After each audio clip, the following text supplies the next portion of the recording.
नमस्कार मंडळी, तुम्ही पाहताय जनसंवाद.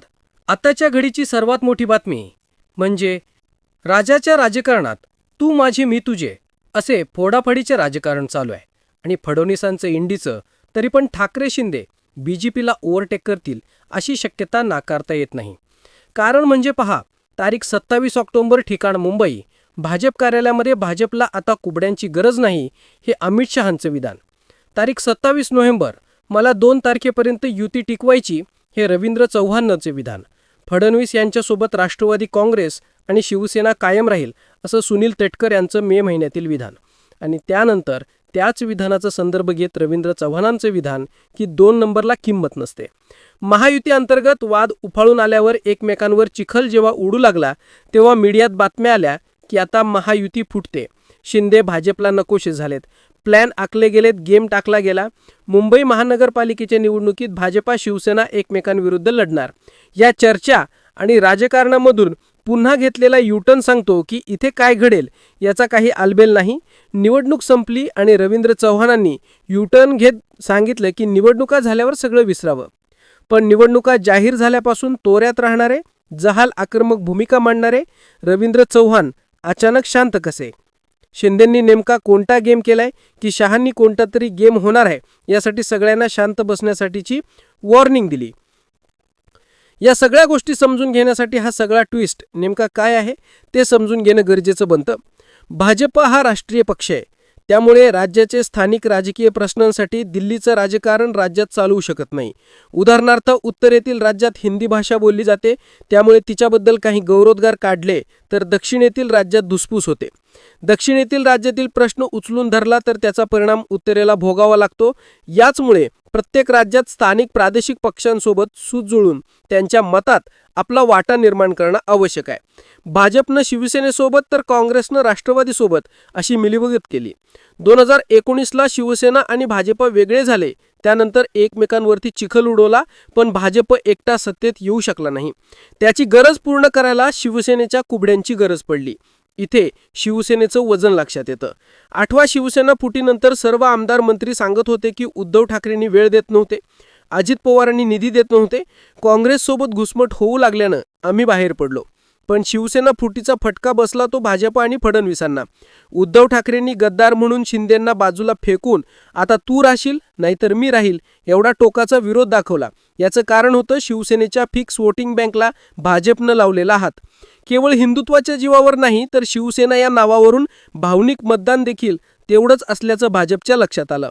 याचमुळे विधानसभेला शिवसेनेला पुढे करत भाजपनं 81 जागा दिल्या तर राष्ट्रवादीला 59 जागी उभं केलं.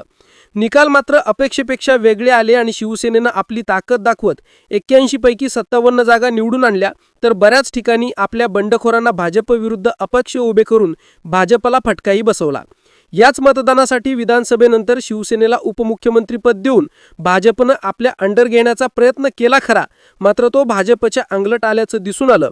कारण उपमुख्यमंत्री पदाची शपथ झाल्यानंतर एकनाथ शिंदे यांच्या आणि शरद पवार यांच्या भेटी वाढल्या, तेव्हा नाराज शिंदेंची समजूत घालायला गणपती दर्शनाचं निमित्त करून अमित शहा यांना मुंबईत यावं लागलं. यावरून शिंदे यांची अंतर्गत वर्चस्ववादाच्या लढाईत आघाडी असल्याचं दिसून आलं. महाराष्ट्रामध्ये स्थानिक स्वराज्य संस्थेच्या निवडणुका जाहीर झाल्यानंतर सर्वच पक्ष मुंबई महानगरपालिकेसाठी धडपड करतात.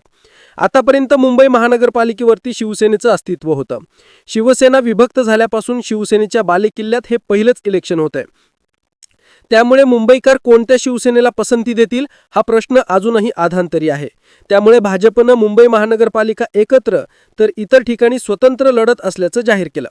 कारण विरोधात असलेल्या महाविकास आघाडीकडे राज ठाकरे आणि उद्धव ठाकरे असल्याने मराठी मतांचं एकत्रीकरण होईल. उर्वरित मुस्लिम आणि दलित मतांवर काँग्रेस वर्चस्व दाखवेल. हेच टाळण्यासाठी भाजपला गरजेचे पडतात ते एकनाथ शिंदे. कारण भाजप हिंदी भाषिक आणि दलित मते घेऊ शकते, तर शिवसेनेच्या नावाखाली मुस्लिम आणि मराठी मतं जे आहे त्याच्या नावाखाली ठाकरेंसोबत होणारं ध्रुवीकरण थांबवता येऊ शकतं. म्हणूनच शिंदेंच्या शिवाय मुंबई सेफ नाही हे भाजपच्या लक्षात आलंय. आखलेलं गणित शिंदे दुरावलेले आहेत तर गणित कोसळू शकतात हे सगळं निश्चित आहे. शिवसेना फोडून कल्याण डोंबिवली महानगरपालिकेत शिंदे यांना रवींद्र चव्हाण आणि थेट आव्हान दिलं होतं. यामुळे उलट बीजेपीचा वोट शेअर डायरेक्ट शिवसेनेकडे शिफ्ट झाला. नेते फक्त पक्षात गेले, कार्यकर्ते मात्र शिंदेसेनेत राहिल्यानं भाजपला तेथील मतदार आपल्याकडे येईल याबाबत शंका होती.